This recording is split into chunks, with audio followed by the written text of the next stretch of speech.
6 फरवरी को Catholic church Saint Paul Miki और उनके 25 साथियों की पर्व का सम्मान करता है, जो साहसी शहीदों का एक समूह है जिन्हें 1597 में नागासाकी, जापान में सूली पर चढ़ाया गया था।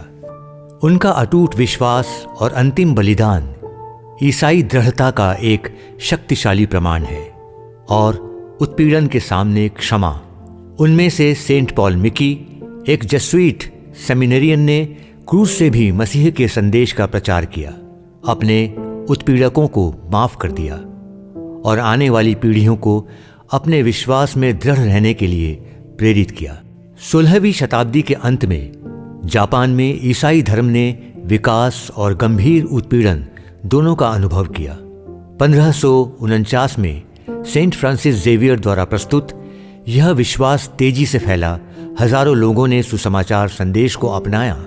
हालांकि जैसे जैसे ईसाई धर्म का प्रभाव बढ़ता गया, वैसे वैसे सत्तारूढ़ अधिकारियों का विरोध भी बढ़ने लगा, जो विदेशी प्रभाव से डरते थे और विश्वास को दबाने की कोशिश करते थे।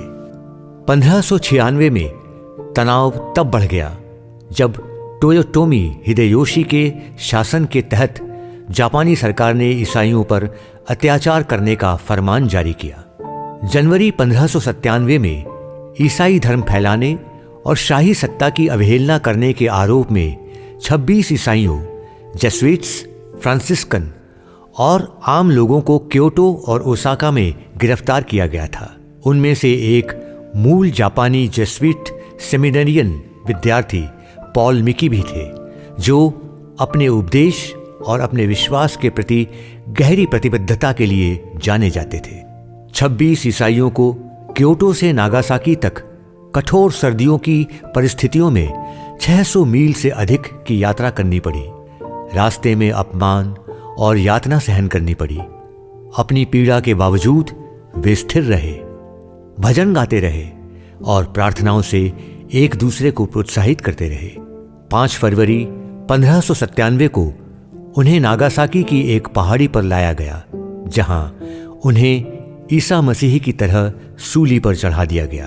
प्रत्येक शहीद को बांध दिया गया और सूली पर कीलों से ठोक दिया गया। उनके बगल में भाले चुभोए गए। अपनी मृत्यु से पहले सेंट पॉल मिकी ने भीड़ को संबोधित किया, क्षमा का उपदेश दिया और अपने विश्वास की घोषणा की।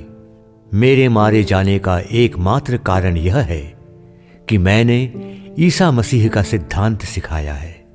मैं ईश्वर का शुक्रिया अदा करता हूं कि इसी कारण से मैं मर गया। मैं हिदेयोशी और मेरी मौत के लिए जिम्मेदार सभी लोगों को माफ करता हूं और मैं उनसे बपतिस्मा लेने के लिए कहता हूं। ये शब्द क्रूस से मसीह की स्वयं की क्षमा को प्रतिध्वनित करते हैं, जो उन लोगों पर एक अमिट छाप छोड़ते हैं जिन्होंने शहादत देखी। सेंट पॉल मिकी और उनके साथियों के बलिदान से जापान में ईसाई धर्म का प्रसार समाप्त नहीं हुआ। इसके बजाय उनकी शहादत ने भूमिगत ईसाई समुदायों को गुप्त रूप से अपने विश्वास का अभ्यास जारी रखने के लिए प्रेरित किया। एक विरासत जो उत्पीड़न के बावजूद सदियों तक कायम रही। उनका अटूट विश्वास और साहस दुनिया भर में कैथोलिकों को प्रेरित करता रहता है। हमें प्रतिकूल परिस्थितियों में भी शिष्यत्व की कीमत और मसीह की गवाही देने के आह्वान की याद दिलाता है। नागासाकी की वह पहाड़ी जहां वे शहीद हुए थे, अब शहीदों की पहाड़ी कहलाती है, जो तीर्थ यात्रा और प्रार्थना का स्थान बनी हुई है। सेंट पॉल मिकी और उनके साथी हमें अपने विश्वास में दृढ़ रहने के महत्व की याद दिलाते हैं, खासकर चुनौती और विरोध के समय में। उनका उदाहरण हमें क्षमा की शक्ति सिखाता है और हमें साहस और विनम्रता के साथ अपने ईसाई मूल्यों को जीने के लिए प्रोत्साहित करता है। उनकी कहानी आज की दुनिया में विशेष रूप से प्रासंगिक है, जहां दुनिया के विभिन्न हिस्सों में धार्मिक उत्पीड़न जारी है। जैसा कि हम 6 फरवरी को सेंट पॉल मिकी और साथियों का पर्व मनाते हैं, आइए हम मसीह के प्रति उनकी अटूट प्रतिबद्धता और प्रेम और क्षमा के उनके संदेश पर विचार करें। उनका उदाहरण हमें अपने विश्वास को गहरा करने और साहसपूर्वक अपने जीवन में सुसमाचार का प्रचार करने के लिए प्रेरित करे।